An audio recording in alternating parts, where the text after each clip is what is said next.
Hello மக்களே, இன்றைக்கி வாழைப்பூவும் முருங்கைக்கீரையும் போட்டு ஒரு பொரியல். எங்கள் வீட்டிலேயே முருங்கைக்கீரை இருக்குது, அதை கொஞ்சம் பறிச்சிக்கலாம். முருங்கைக்கீரை பறித்து உருவிட்டு வாழைப்பூவும் அரிஞ்சு வச்சுட்டேன். அடுப்பில் கடாயை வச்சு எண்ணெய் ஊற்றிக்கலாம்.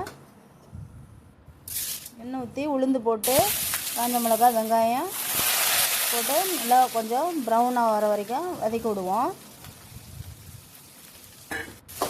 வதக்கி விட்டு அதில் கொஞ்சம் லைட்டாக உப்பு போட்டு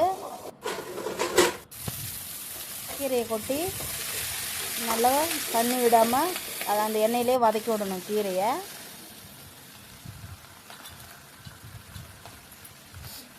உப்புலாம் இப்போ போடக்கூடாது.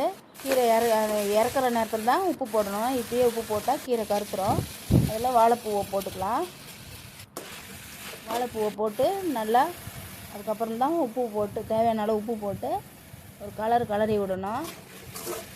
ஒரு 5 நிமிஷம் 10 நிமிஷம் அந்த எண்ணெயிலே வதக்கிட்டு அதுக்கப்புறமா தேங்காய் துருவி வச்சுருக்கேன், அதை போட்டு நல்லா அந்த சுருளை இதுவானோன்னு இறக்கிடுவோம்.